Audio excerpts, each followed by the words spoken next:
Bonjour à tous, aujourd'hui je viens de remplacer ma perceuse à colonne classique 350 watts par la CIPAC et le modèle DP60 qui a des caractéristiques donc de coups de 2 vitesses à variateur qui vont pour la première de 170 à 880 tours et pour la deuxième de 490 à 2600 tours minute.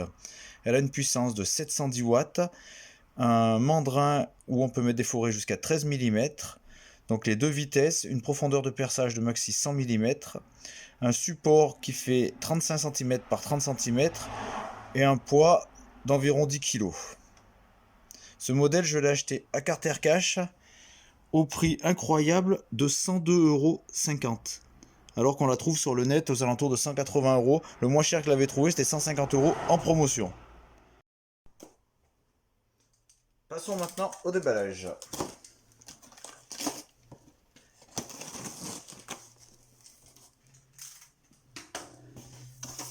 Donc à l'intérieur, tout est bien emballé. On retrouve une poignée plastique, une entretoise, un cache,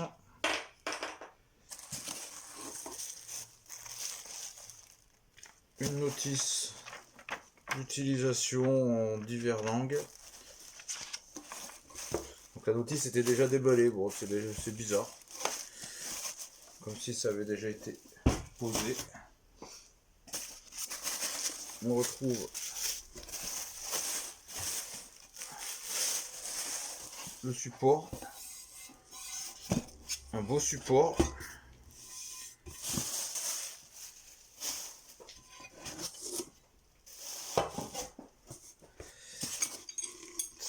Ça va sur le support, c'est les câbles de réglage.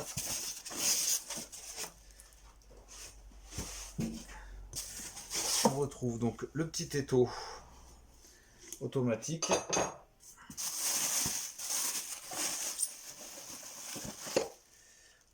Le cache de protection,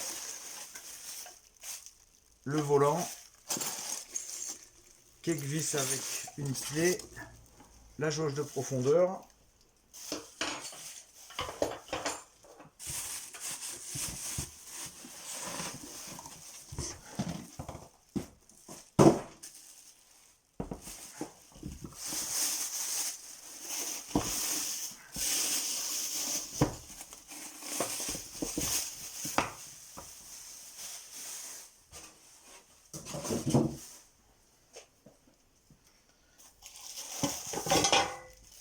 alors ce modèle serait le modèle équivalent en moins cher à la Bosch, la DPB40.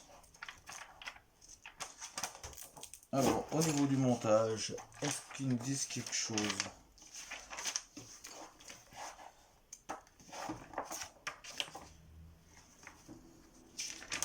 Alors, c'est la nomenclature des pièces détachées. Bon, aucune instruction de montage. Déjà. Bon après c'est pas sorcier hein. C'est pas sorcier, vous avez. Oh, on va se mettre là. Vous avez le petit étau à glisser dessus.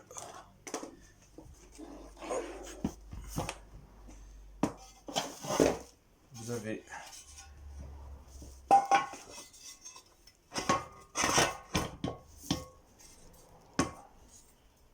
le pied à mettre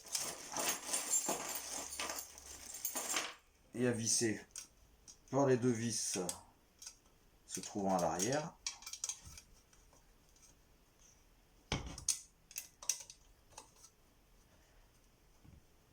Ah, si toutes les fonctions sont comme celle de la Bosch, elle est super pratique. Et... Oh, des possibilités énormes. On va mettre le volant. Le volant, on a l'entretoise qui sert pour le volant. Le petit cache. La vis.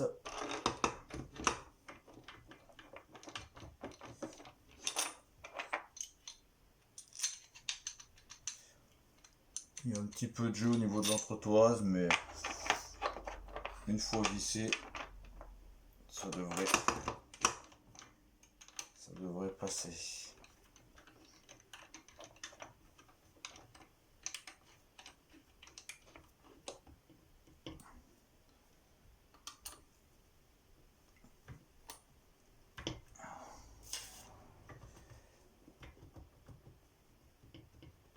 Un petit peu de jeu.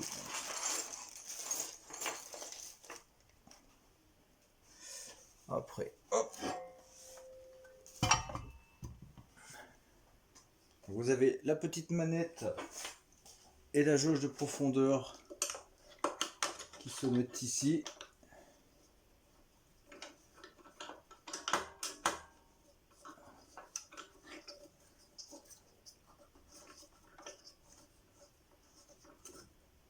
Voilà, et vous avez la possibilité, vous avez une deuxième emplacement pour mettre le volant, pour droitier ou gaucher. Vous voyez, là je suis bloqué, vous pouvez faire varier la hauteur en descente ou en remontant, beaucoup plus pratique que les perceuses à colonne classiques. Alors maintenant, le guide de perçage se met tout simplement, vous avez deux carrés ici. Hop. Et vous bloquez. Vous pouvez faire un petit peu de biais selon ce que vous voulez faire. Il se met très simplement. Donc le reste de la visserie, c'est pour la fixer si vous avez un établi ou quelque chose comme ça que vous voulez la fixer. Voilà, vous avez une clé, quelques vis, quelques rondelles. Vous avez également le capot de protection qui se met avec les deux petites vis fournies. Hop. Donc on mettra le capot de protection après avoir vu le mandrin. Donc c'est un mandrin sans clé. Donc déjà, gros avantage, vous n'avez pas besoin de toujours être à la recherche de la clé. Hop.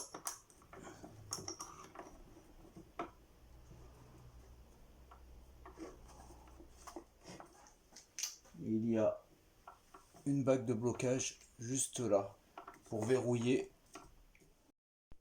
Vous pouvez également vous en servir sans l'afficheur digital.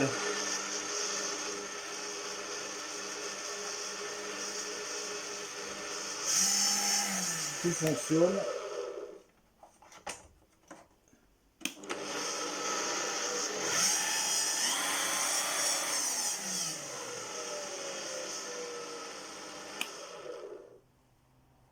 Passons maintenant au fonctionnement. Donc l'utilisation est simple. Vous avez le bouton de mise en route, où vous avez votre vitesse d'indiquer. Vous avez le bouton où il y a un laser. On verra après. Vous avez, hop, vous avez l'indication de profondeur de perçage. Donc là on est à 0. On descend. Si vous voulez vous partir de 0, à partir de ce point là, vous remettez à 0 et vous faites votre perçage. Remise à 0. Et après, mise en route. Donc on voit au niveau des vitesses 170 tours.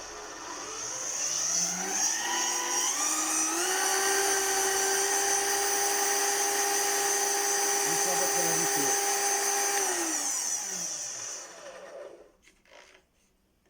Et si on passe à la vitesse 2, du coup, sur le côté, le changement des vitesses par rapport à une colonne classique, plus besoin de démonter les courroies, de les inverser, ça c'est très bien. Et deuxième vitesse, hop, 500 tours.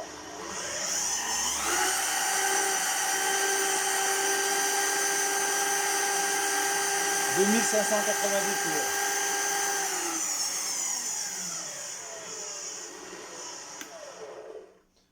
Alors niveau bruit, je la pensais beaucoup plus bruyante, parce que sur internet il y a quelques avis qui disaient qu'elle était très bruyante, mais finalement ça va, c'est supportable. Après si vous faites de longues heures, il faudrait mettre un casque de protection, mais sinon niveau bruit ça va. Également on retrouve une lumière de travail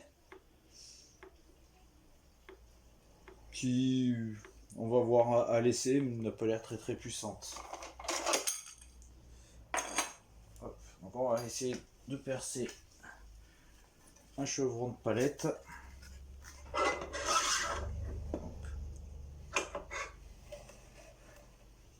De mettre, vous bloquez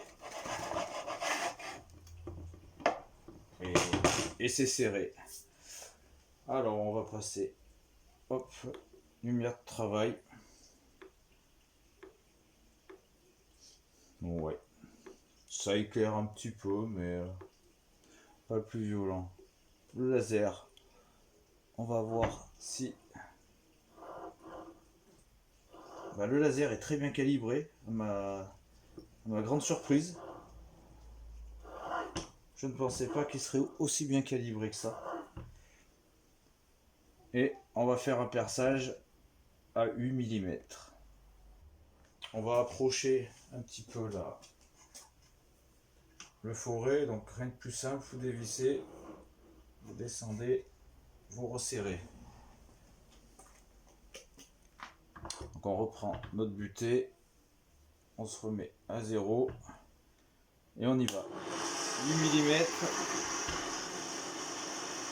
tour minute.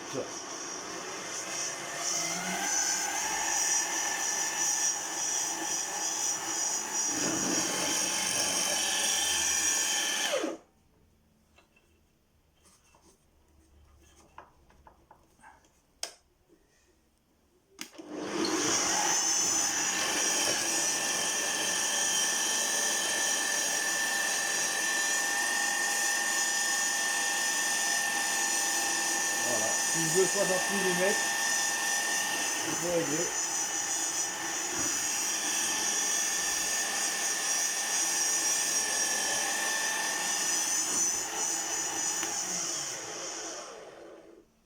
C'est pas mal. On va essayer plus avec du 24 mm. Je sais pas si on voit.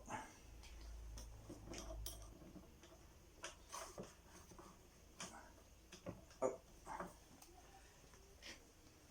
Là du coup, faut remonter.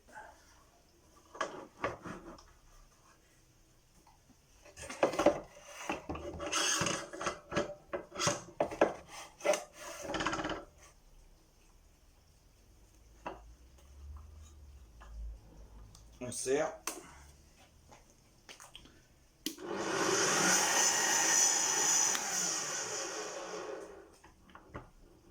On repart.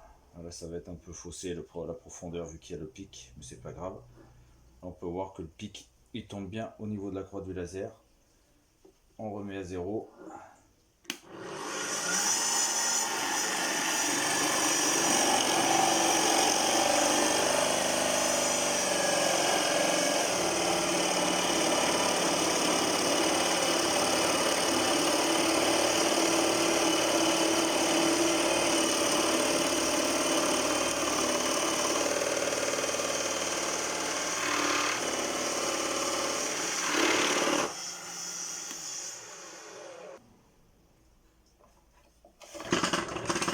Perce sans problème. Maintenant, petit essai. Okay. À 8 mm.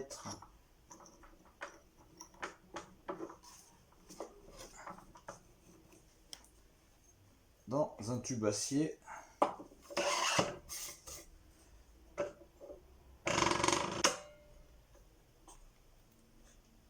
Voilà, le morceau est pas grand. Allez, ça tient bien. Hein. On va essayer, on va rapprocher.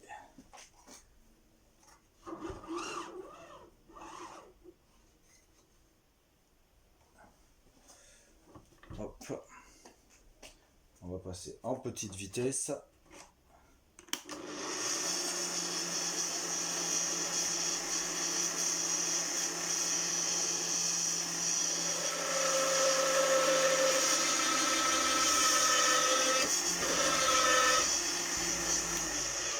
le fourré glisse dessus, je sais pas. On n'arrive pas à avoir un vrai serrage.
Ça perce. Bon, faut que je regarde après cette histoire de fourré. Les deux défauts que je pourrais lui trouver, c'est l'éclairage de travail qui est un peu faible. Donc je vais voir pour essayer de remplacer les LED par des un peu plus fortes. Et le mandrin qui manque un peu de serrage. Sinon, pour le prix, à 100 euros, il n'y a aucun souci, vous pouvez y aller. Hein. Voilà, c'était ma présentation et test de la perceuse à colonne, la CIPAC, la DP60. Une très bonne affaire à Carter Cash actuellement. Donc si vous avez aimé cette vidéo, n'hésitez pas, petit like et abonnez-vous. Merci.